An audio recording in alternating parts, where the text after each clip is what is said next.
Hi, everybody. Welcome to Capital to the Coast BNI. My name is Mike Manning. Each week, we bring you a local small business success story from one of our 40 plus chapters, stretching from the Raleigh Durham area we call the Triangle all the way to Wilmington and points in between. So, Capital to the Coast. If you're not familiar with BNI, it is Business Networking International, the world's largest networking organization. And our job each week as a member to help our fellow members grow their business. So our local small business success story today is Robin Sarine, Ruby Bird Design. Robin is in RD14 called Carpex. They meet Wednesdays at noon at Capitol Center in Raleigh. Robin, how are you today? I'm great, thanks. Glad to have you on the show. So you've been doing this about 5 years, Yes. but in BNI, Robin is the outgoing president. And Robin, I believe I've told you and other people that the happiest people in BNI are the outgoing presidents. It's been a really good year, so I've really enjoyed it. I like the attention to details that your chapter has had because it's been a couple of struggles, a couple of successes during the year, but you and Caitlin and many of the other leadership team members stayed on it. And I think you guys are starting to accomplish kind of what you thought you would get to, right? Yeah, I think what we found when this leadership team Mhm. came into play about a year ago now was that our members didn't have a really good understanding of the importance of Power of One, Mm. the importance of logging in what you were already doing, and once we started putting that out there, and we didn't say, okay, let's focus on the whole Power of One, but we talked about, okay, let's focus on referrals for a few Yeah. months. Let's focus on CEUs. That felt like low hanging fruit to me. And so we were able to really move the needle. So we're really excited. We celebrated a couple of weeks ago because when we first started a year ago, we were third from the bottom ranked. Yep. And we came out second from the top. So we were really excited about that. Who knows if we'll stay there forever, because I definitely challenge other groups to do the Mhm. same thing. Yep. Um, but we were really excited about that progress, and we had a good number, over half, in the green, Yep. Yep. which was really exciting. So And yeah. and Power of One is one of the analytics that BNI tracks for individual members, and it's 5 categories, each one worth 20 points, and it's attendance, one-to-ones, visitors, referrals given, and CEUs. Yeah. So it's just like anybody's business. Are you tracking the metrics to understand what is working, what doesn't work, and the fact that Robin in her chapter focused in on that, grew, added a couple of members, started Yeah. passing. My guess is Robin started passing much better referrals and grew some That relationships. yeah, I would say that people were logging in their great referrals a little bit better. And thank you for closed Mhm. business. It's like they were doing what we were supposed to do because it comes natural to a lot of them. But they just weren't logging it in. So Yep. then once we moved into this focused attention, Mhm. uh, I think people started understanding how to make referrals if that was something they were Yep. struggling with. So we had, several people that were in people's homes, and they started thinking, oh wait, I could actually educate them on other Mhm. things and be a resource, and that makes me look better. And so we had a lot of people kind of realize that that was the best way to move forward for them. So that has netted our somewhat small group, comparatively speaking, within BNI, but that's netted us to $1 million in Yeah. revenue, shared revenue with each other. Thank you for closed business this year. So we're really excited. Nice. And the analogy of what Robin and her chapter did with, oh, I'm in the house, so Mrs. Smith, and you carry on a conversation is client retention. If you Mhm. look at it, because when you're meeting with a client, if you get to know them and you start talking, oh, so what are your plans for the rest of the year? Oh, we're going to travel or we're going to do this, and but we don't know what to do with our dog. And poof, right there you go. You know what? I've got a wonderful pet sitter. Happy to introduce you to them if you need them.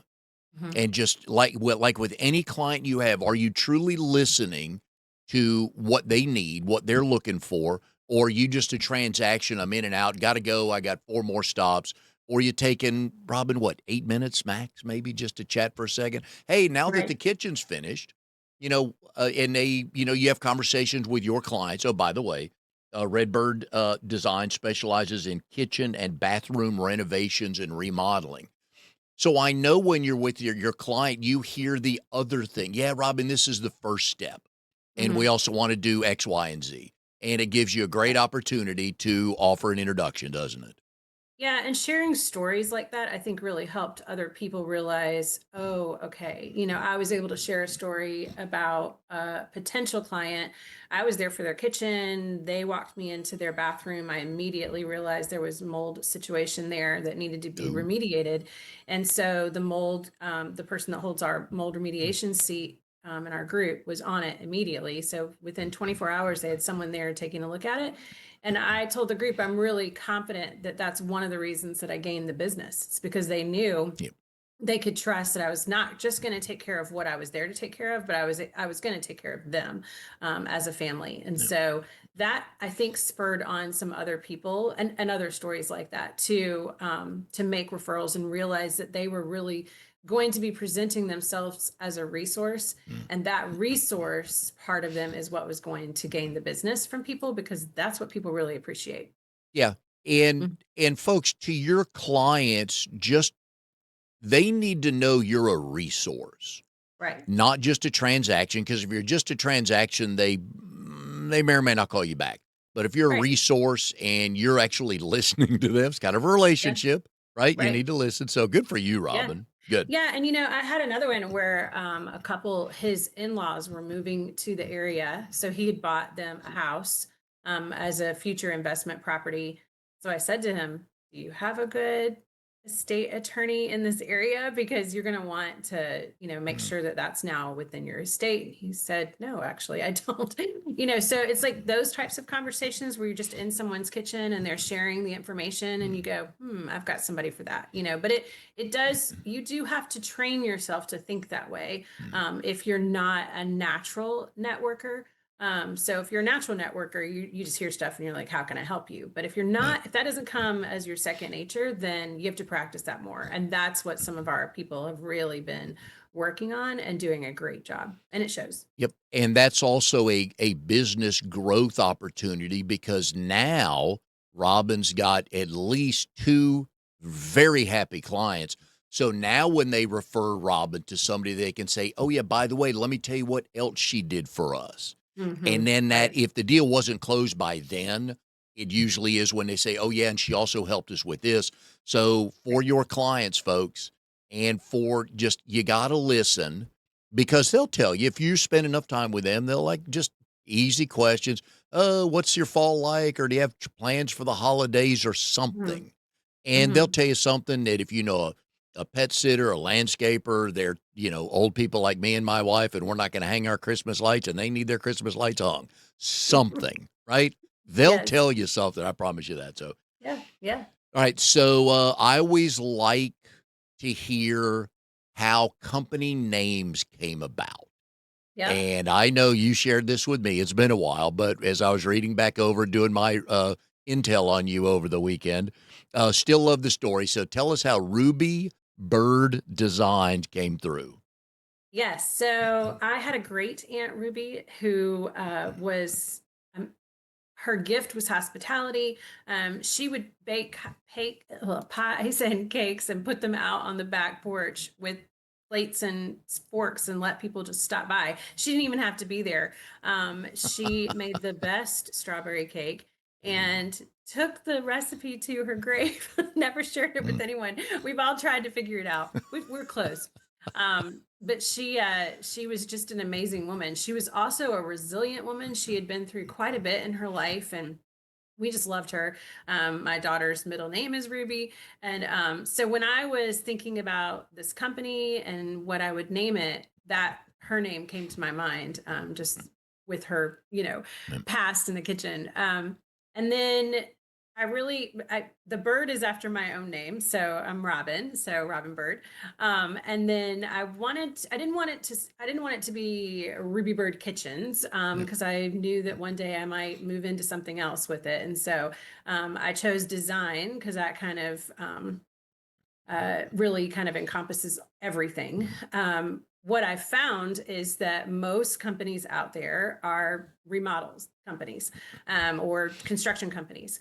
Not many marry the two together. So have design and remodeling together. Most of the time, people kind of have to bring their own ideas, and then the construction company says, "Yeah, we'll do whatever you want." But for Ruby Bird Design, you're really getting everything from start to finish, design to the finished product, and I'm involved all the way through. And I like that. Give some thought, and you didn't overdo it or overthink it because you've seen companies like this where they pick a 14-letter Greek or Latin word that means the 92 things they want to stand for in their business, and nobody can pronounce the name and they can't spell it, and they end up not remembering it. So Right, well right. done. It's simple, it's clean, and it's got a story. The only hiccup is that a lot of clients, when they first meet me, think my name is Ruby. So we work through that and it's fine. I am sure every time they ask you that, your aunt is smiling from above, right? Yeah, right. So, Yeah. so what's the bet? Give us a quick best Aunt Ruby story, other than leaving the food on the front porch, which is outstanding, by the way. Yeah, it would be her hugs. When you Uh, came to visit her, she had a really long driveway and she knew you were coming. And so she'd come out and meet you and just give you the biggest hug. And it was one of those ones that just enveloped, and yeah, it was strong and it lasted for a while, which was so, yeah, nice. that's what you remembered about Aunt Ruby. Did your kids get much time with her? No, neither one of them Oh, ever got to meet her. Yeah. bummer. Yeah. Yeah. My husband got to meet her before she passed away, but she passed away like the first year of our marriage, I think. So it's Oh, been a wow. long time. Okay. Yeah, about 27 years ago. Yeah. Okay. All right. Good story. Mhm. Love those. Yep. Love those aunts and uncles and grandma and Yeah. grandfather stories. So very good. Yes. All right. Yeah. All right. So your previous careers, and we'll get into that in a little bit, were Mhm. not in the design world. No. Not So me and Molly. how did Ruby Bird Design, even before you came up with a name, how did those conversations and thoughts, where'd they come from? How'd they get started? Yeah, so I was in business management Mm, and client management essentially for about 20 years. And I left that field to take care of a family member. And when it was time for me to get back into working, I found it difficult to get back into the corporate world. And and then I started really thinking through, is that what I wanted? Did I want to get back into corporate world? And it was actually, so a friend of mine was starting a company very similar to this, and I had, helped her out for a little while, and was just really there until I got my next gig, if you will. And then as that became obvious that that wasn't where my love was anymore.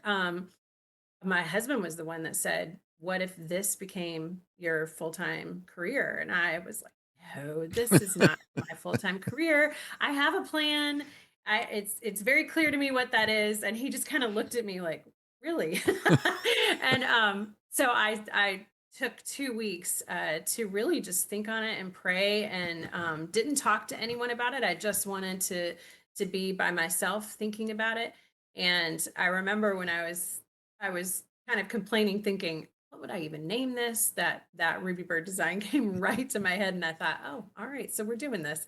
And I often say that I got the answer no several times during my interview process, at different corporations, because when the answer was yes, it was so clear and I could hear it. Because I never would have dreamed to have a job like this, to have my own company. That was not where I was in my head. And so I love it, and it's so much better. And so I'm really happy that this is the direction I've moved in. It's also really cool. I've got, two young adult kids that see that mom had a fabulous career, and now mom has a second mm. fabulous career, and you can do that.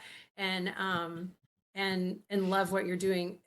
both times, right? And be happy at what you're doing. And I think that's an important message for young people to enjoy what you're doing Mhm. and don't be afraid of switching it up midlife. Yeah, and you learned early that, owning your own business is not for the faint of heart. No, it's not. No. But I was used to, obviously, I didn't own my own business because I worked for corporations, but I had a lot of autonomy and I did a lot with building different Mm. businesses for the company. And so to me, that wasn't as scary as I think it is for other people. And having that business background, I remember the first time that I met the accountant that I have, I said, well, you're my first department. I was so used to having departments, I'm like, I am all the departments right now. And I like that. so it was, I really had to build, and that's where BNI came in for me as well, like bringing me the support that I needed. I mean, I think within my first few weeks, someone had referred me to a lawyer that specialized in construction, so that I could have, a solid contract for clients. Um, I was, the second I needed a carpenter, one was, shared with me within a BNI. Mm. The second I needed a replacement painter, the BNI was there with a referral for me. So for me, it was like, even though I actually grew up in this area, but I had not done construction, right? And so I wasn't in that world. And so I needed those type of Mm. people in my life. And so that's been really positive for me within BNI. So once you took your 2 weeks of thinking, trying to get it set in your head, and, then you Mhm. obviously had to go to your husband and go, "Honey, you were right." Oh, So absolutely. let's Yes. move forward. What were the first couple things you did to get in place to get ready to open and tell the world, "Here I am"? Well, I definitely, I will say too, after those 2 weeks, I sought wisdom from people, Mm. older people than me that have, been there before. I wanted to hear from them and what they thought. Some people, one that owned his own construction company was able to speak into my life too. And so that was really good for me to kind of hear from other people. Um, you know, for me, getting this company started, there wasn't a lot of overhead. And so that was much easier. I know in some cases there's a ton of overhead. And so you have to kind of think through that a little bit more. For me, it was like spray equipment, it was smaller equipment type things. And so I was able to get a few jobs through Facebook. People that knew me, people that didn't know me, that just had seen stuff, pop up, and what was interesting was it built on itself. So at first it was painting cabinets, changing out countertops and tile, just real simple facelift type situations. And then as the years have gone on, they've become more complicated, and to where I have, brought on a GC, I've brought on, HVAC vendors, so just structural issues that we've run into, so the complexity of the projects has grown over time, which is interesting. I'm glad I didn't get hit with that at the beginning. I felt like I was drowning. But at first, it was all things that I could do. And so, honestly, I was doing all of the work for probably by myself, probably the first 8 months of the company. And then I think the first person I brought on was the tile installer because I had met my limit Yeah. on what I could do. And what was interesting was, for me, what takes me 6 hours takes him 2, Mm. and so it was great to be able to meet him. We joke all the time that he's like, we've known each other now for the almost the entire time that Ruby Bird Design has been in essence. So yeah. I would imagine that you, found your limit of patience too with putting in tile and or taking Well, it it up was a or putting it down, skill. right? There's a skill with that, Oh, right? yeah. And so I did not want to be a company that only offered you know, subway tile backsplashes. I wanted to be able to offer other things, and he came in right at the right time. And now, of course, we've grown into bathrooms, and he is my only tile installer and is absolutely fabulous. And we're building a home right now, and he'll be installing everything there as well. I trust him in explicitly. So yeah. Very nice. So what were the best things you did to tell the world that you were open for business? Definitely Facebook. And so before I had pictures, because I hadn't done anything on my own and I wasn't going to use what I had done for another company. um, I was posting articles about kitchens. I was posting anything that I posted had a picture, to try to grab the attention. I was posting things about hardware, about painting cabinets, about countertops, plumbing fixtures, anything that I could think of to kind of educate people. I bet if I went back, that would be interesting to read now because it's been 5 years ago. But it was just information for people to have to see, like, okay, this company is going to become a resource. And then after I had my first couple of jobs that I did, then I was posting the befores and afters and pushing that out with their ads and whatnot. And so that's really where it started. And then honestly, one of the first ones I did was in a neighborhood in Holly Springs, North Carolina. And now I was telling someone the other day, I'm fairly certain I've done 20 and now I'm on my 20. I've got 3 more homes coming up in that same neighborhood. And so a lot of times you get into the right neighborhood at the right age, and they need kitchen or bath remodels. And then they just kind of pass you around, your name around in the neighborhood. So, yeah. Oh, yeah. Do you remember your first client? Yes. And your level of confidence and stress was what? Pretty high because I had done it with my other, as far as confidence. I had done it with my friend. Like I had seen what was happening there. And the couple that I worked with were great. Actually, they still love their kitchen. They saw me not too long ago and told me how much they loved it, and that there was something. Oh, a dishwasher had overflowed, and they had to replace a few things. And so the name of their countertop just came to my mind, and I said, "It's called this. If you have to." Get it replaced. They were like, "Oh my gosh," and so yeah, it was they still love it. I have people call me just last week. Someone called me and said, "Oh, this couple referred you to me," and I thought, "Oh my gosh, I did their kitchen probably Mm. 4 years ago." I've had situations where I did kitchens 4 or 5 years ago, and now they're calling me back for their bathrooms. So it's fun to be able to go back and see just how gorgeous it still is, and to be able to work with clients again. Yeah, and a lot of times we as business owners don't realize that sometimes for people, our product or service is just not right now. But if Right. you're on the list of people to call when they're ready, 2 years, 5 years, however long, it's kinda nice though that they remembered you from a happy client. Yeah, I tell people a lot, the business that I'm in is interesting because I don't have repeat customers, Yep. right? If they need a bathroom done, that there'll be a repeat at that point. But that's I wouldn't say that's a ton, right? You've invested all Mhm. that into your kitchen. Now you're like, I'm gonna have to wait for a while before I can do a bathroom, right? So, and I can see that, happening in the future as well, just because within this last year I've had several of those calls, right? So I don't have repeat business, so I need to get it right the first time, so that they're referring me to other people. And I also say about this business, it is a long game. There are Yes. times where I'm about to do a kitchen where I met the wife 2 years ago, Mhm. and then I met the husband a year ago, and now we're starting to, do the project. So it's a long game. People, need to get comfortable with who you are before they invest so much. And sometimes that takes people longer than others. Sometimes people lose jobs in the middle of it. Yeah. I did a bathroom for this one client, and then she was going to have me come in a few months later and do the kitchen, and then she gets pregnant, and then a series of other events happen, and so 2 years later we came this year and did her kitchen.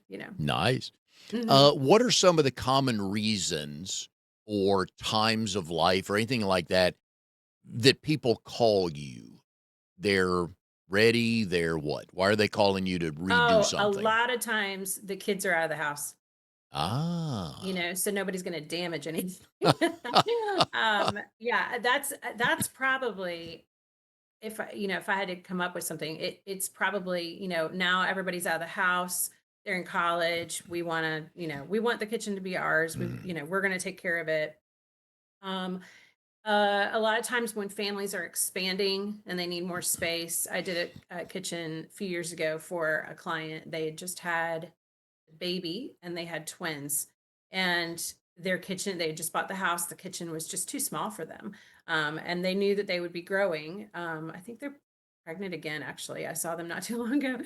And so we put in two large size pantries for them, moved the, lot of things around in the kitchen, took the cabinets up to the ceiling, just gave them a ton of more storage, and then an island that was longer so that everyone could fit around it. And so a lot of times it's an expanding family, or a family, even though, one might think you start to downsize after your kids leave, no one's ready to downsize yet, because you never know when those Yeah, kids need to come back. they will. They So, will. We, right. And I don't, yeah, and that's yeah, that's okay, yeah.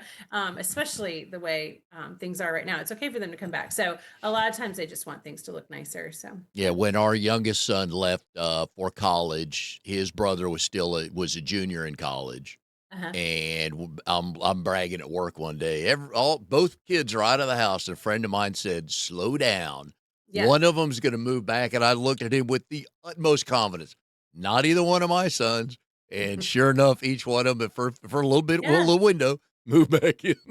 Yeah, yeah. I mean, rent is so high, in our area. It's very expensive. And so it's good for them to have a place to launch from, even if that launch takes two or three times, So I think that's good. I think that's part of being a family and supporting one another. I agree. All right, so we Mhm. mentioned your husband a little bit earlier, and a lot of times with a successful small business, family is involved, either on the payroll or moral support, quality control, stuff like that. So your husband's name is Andy. Mhm. How did you two meet, and do you both tell the story the same way? We definitely tell the story the same way. Um, we actually met in college, and so we both went to a small private Christian school in Dayton, Tennessee, Mhm, called Bryan College. And he came over for soccer scholarship from out west, and we met my sophomore year, his freshman year. That was back when hazing was still a thing, mhm. and so everyone had to wear a beanie on their head if they were a freshman, and he didn't have one on. So I went up to him and said, "Hey, where's your beanie?" And because it was such a small school that you knew if they were new kids, coming in. And he lied and said that he was a sophomore transfer. And that's how we met. Okay. And We became really good friends and actually double dated, and never each other. And then something just clicked. I think it was my junior year, his sophomore year. mm, So yeah. Mhm. and where was the official first date? Oh, so we actually talk about this all the time, that we think that it was a movie, but it also could have been like, 'cause that's our thing. And I think part of it is because we were such good friends and we did Mm, everything together all the time, so it was like, it was weird to cross over and go, oh, mm, this was the first date. But we also went on the Alpine slide, which is like a I don't know, you ride like it's like a little tiny roller coaster. It's just you and the little thing, and in the mountains. So we went to that soon after as well. So we're not sure which one was the first date. and when did you know you two were onto something? It was probably within about 2 or 3 months of dating. We knew. Good. So I'm a big fan of moment in time decisions. Okay. So let's look at Andy for a second. My guess is he got soccer scholarship offers from other schools, probably because he was out I west. don't know the answer to that, But he, actually. like, when you say out west, you mean like California, Oregon, Washington, right? Colorado. Mhm. Colorado. Okay. All right. Yeah. So chances are this was not the only school that gave him a soccer scholarship, nor was this the only school that he decided, okay, I got a top three. This is one of the three. But the fact, because if he doesn't go to Brian, who are you married to now? Kids? Are you still living here? Stuff Yeah. like that. So for him, because that was, now you had a decision too with colleges to go to, but you were a little bit closer. Yeah, Yeah. when I was filling out my, SAT, where to send your scores, Mhm. I had one blank open, and it was my dad he went Mhm. to a school out in Tennessee in Chattanooga called Tennessee Temple, Mhm. and he said there was this school that we used to play against, and it was called Bryan College. It's a solid school. You should check it out. So I was like, okay, fine. Who am I? I'm 17. And so I put that on the list essentially, and then went to visit and just fell in love. Yep. Met two of the friends that I still keep in touch with on that weekend, like a visitor weekend. And then still keep in touch with, like my roommate, just in touch with a lot of people. So it was a special time in both of our lives. Yeah, but again, both of you had to make a decision Yeah. to because, neither one of you 2 weren't even in the same time zone as high Right. school seniors. No, yeah, yeah, yeah, yeah, yeah. I've often told, like our kids, when they were figuring out dating or whatever, or, wanted to have a boyfriend or a girlfriend and didn't have one, and Yeah. I would tell them, which I'm not sure how much they appreciated this, but I would tell them if I had to go back and do it again, I wouldn't have dated anybody. I would have just waited for your Yeah. dad. Yeah. And of course, I never would have known that, that's what I should have done, but I would tell them that all the time that I love him and wish that I had just put all of my energy into him and Mhm. not the other boys. And, having raised 2 kids as well, in the moment when you told them that, they believed nothing of what you said, but as they get older, they're like, "Hey, mom, remember that time you Mhm. mentioned?" Yeah, Yeah, so that's what we get yeah, validation years down the road. yeah. Mom and dad actually do have some wisdom to part. You're smarter than I thought you were, yes. I Yeah. love those Yeah. conversations when your kids get older, so Yes, all yes. right, so what does today Robin tell day one Robin about, "Here's a couple things you need to look at to grow your business"? What would you have liked to have known back then that you know now? Hmm. Um, Probably,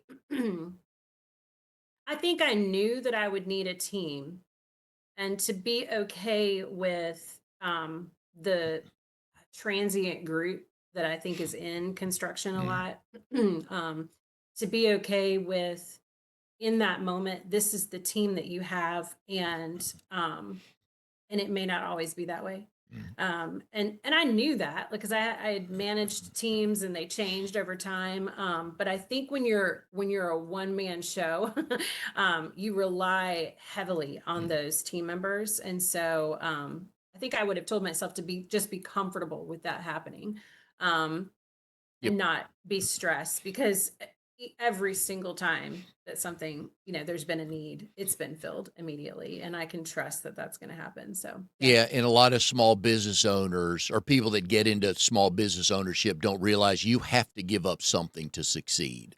Hmm. It's a little bit of Hmm. control, it's whatever, but you can't do everything unless Right. you were gonna do unless you decided to be Robin, I install everything. It's minimal, but Yeah. I install everything. You were never gonna grow.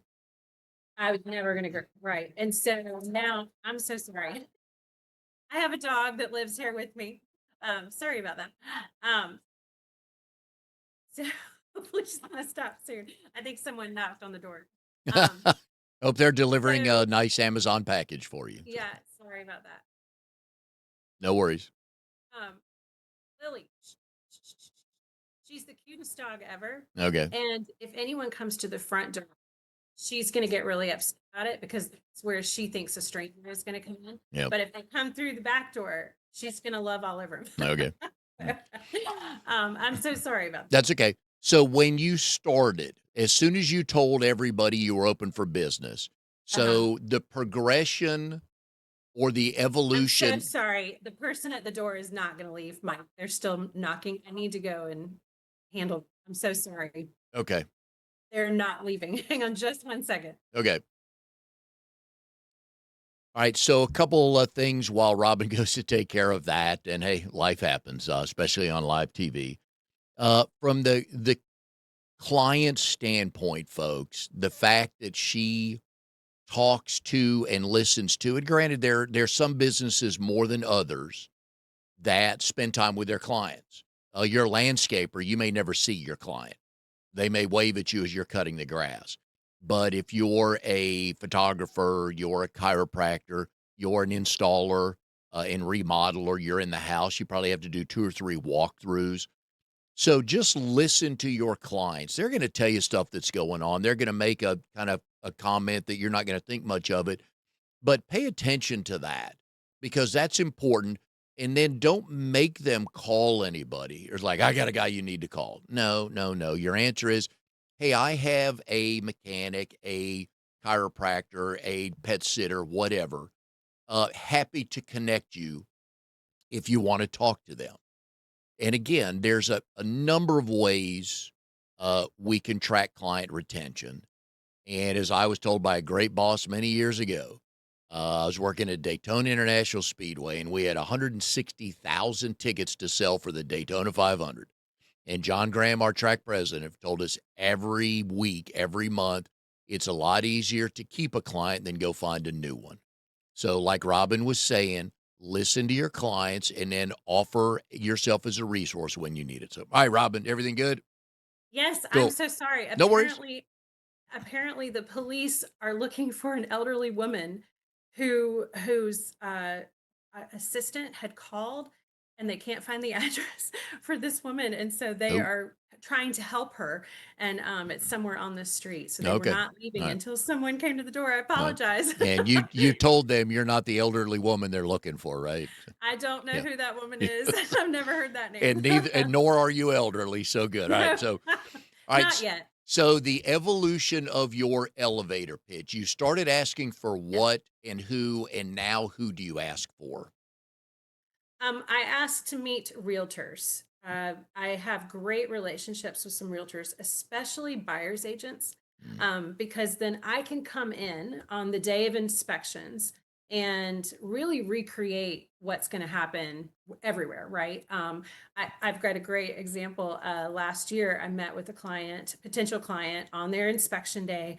She was almost in tears because they had just moved actually out west, had come here, really only knew the realtor. And so the realtor was putting me in front of her. And she was almost in tears because it just, they had bought the house, but the house didn't look like she wanted it to. And she didn't feel like it was home. And so we ended up renovating the kitchen and 4 bathrooms and a laundry wow. room for her so that it felt like home.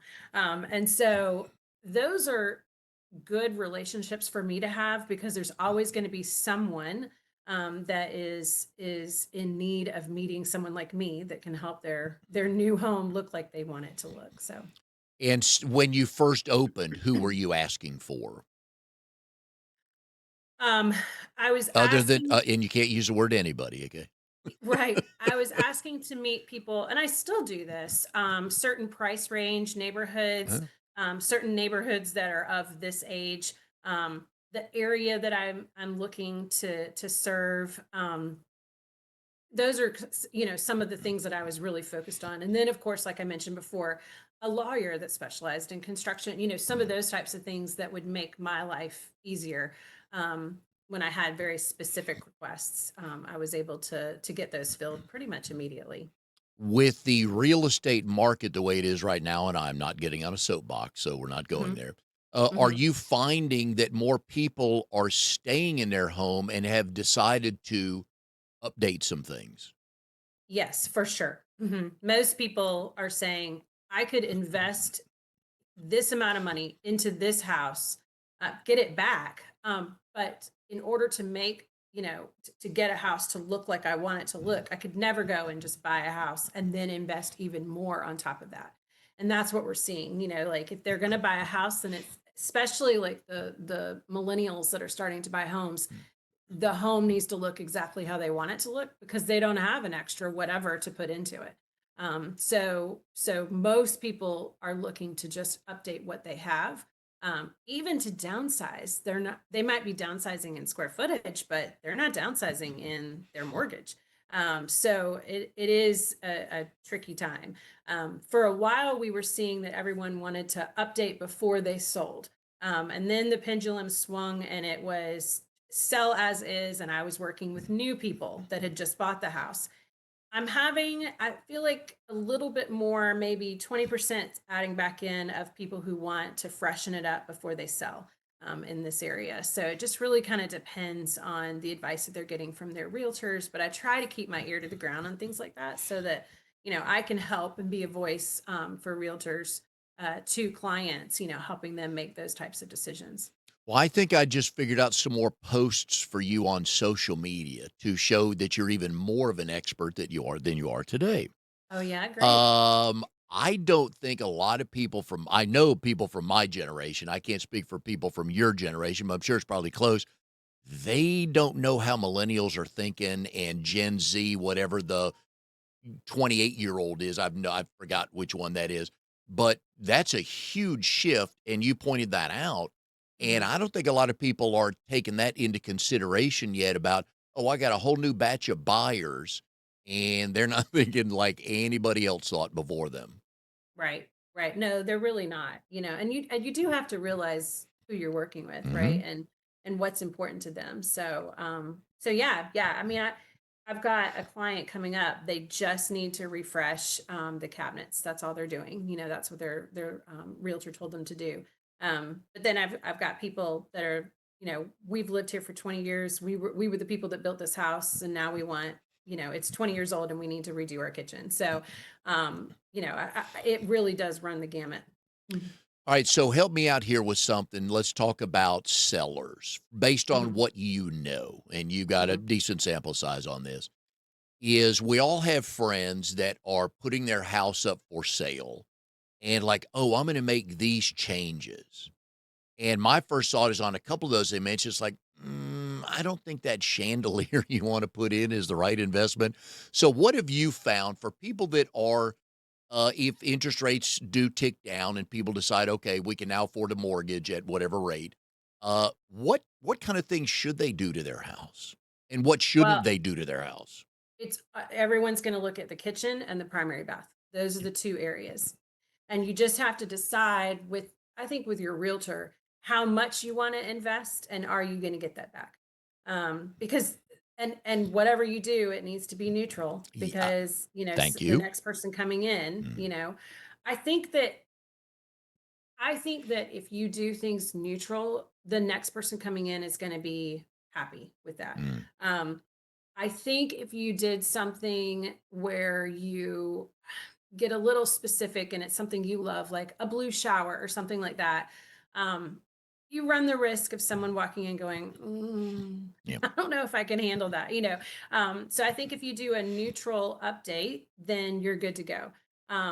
People tell me all the time, like, I have this idea, they're showing me, posts from Instagram, and I just say to them, as long as you're not leaving, you can do whatever you want. mm, But I will often tell people, look, I meet lots of people who thought that they would be in their house for the next 20 years, and then something happens with their employment that changes, and they need to make some serious, cutbacks and changes, and leave, because maybe they got a job in another state. So you never know yeah, when you're going to move, and so you just need to be careful about putting things in that would be difficult, would be more expensive. It's one thing to paint your cabinets kind of a wild color and the next person comes in, they can just, or you can just paint your cabinets, something yeah.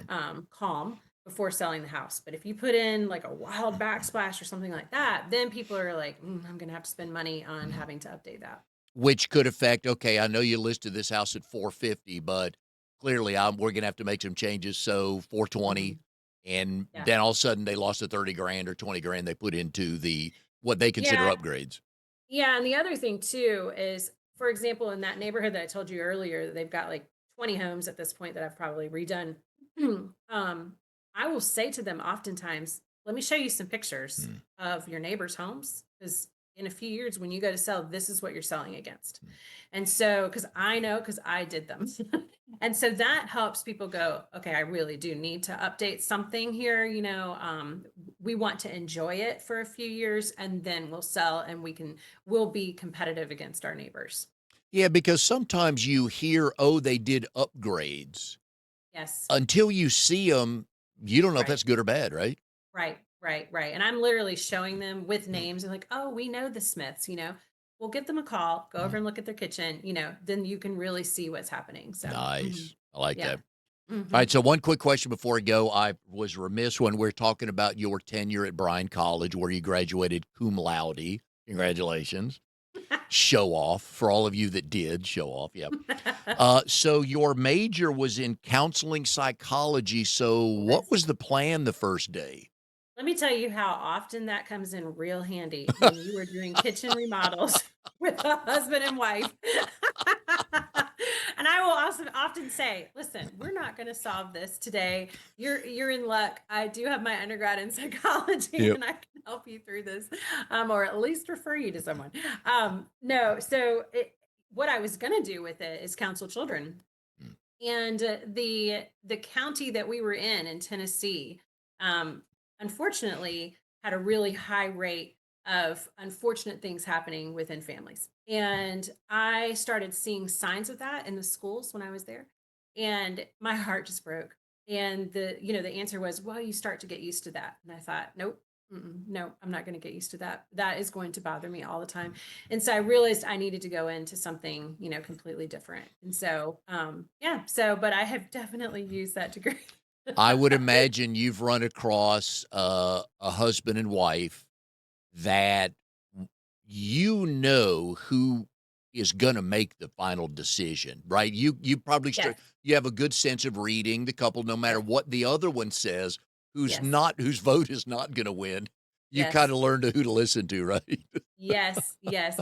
And I have made I do obviously I need to set myself up as the person that's going to help guide us through the process, because if I sense that we're just going to have like a one of those standoffs each time we have to make a decision, this may not be the right client, to work with, and that's okay with me, right? But most of the time I can set it up for, and I speak the truth and can deliver that pretty honestly, and so I'm able to do that, and that gains respect up front. But I have told a couple of people, you got your hands full, right? Mm. Oh yeah. Oh yeah.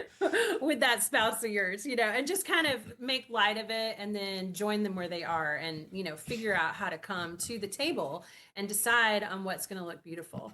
And a lot of times, the person that likes to make the decisions is the person that spends the most time cooking. And Mm. that's not always the wife. And so I think in our family, it's definitely 50-50, right? And so I think that's important to hear, because husbands are looking for the kitchen to be useful to them, and wives are as well, but the husbands think of it a little differently, and so it's always fun to work with whoever is going to be making those decisions, and yeah. Yeah. Okay, so real quick, for people who want to get into your industry, so I'm assuming you got a design gene from somebody in your family.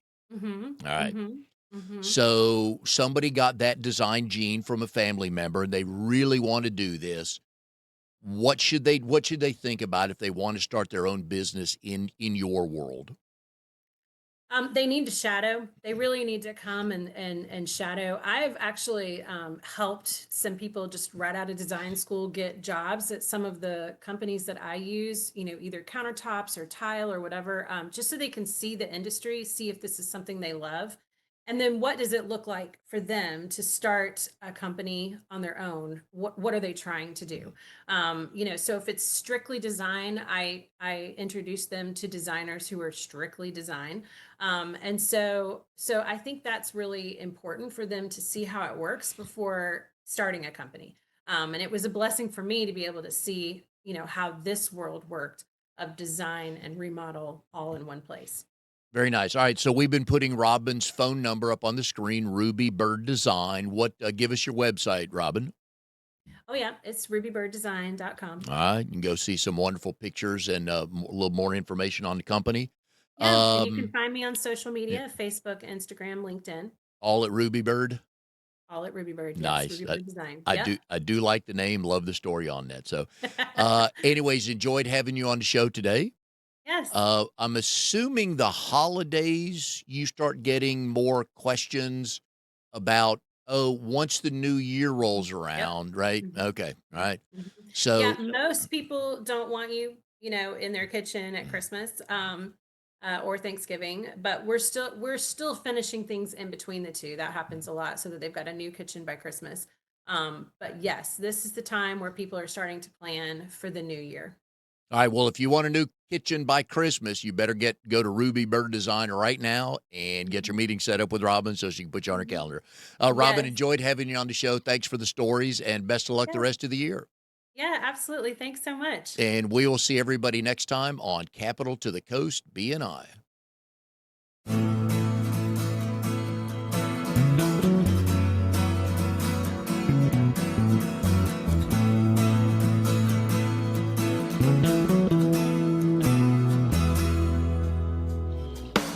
You are tuned to the Nissan Communications Network.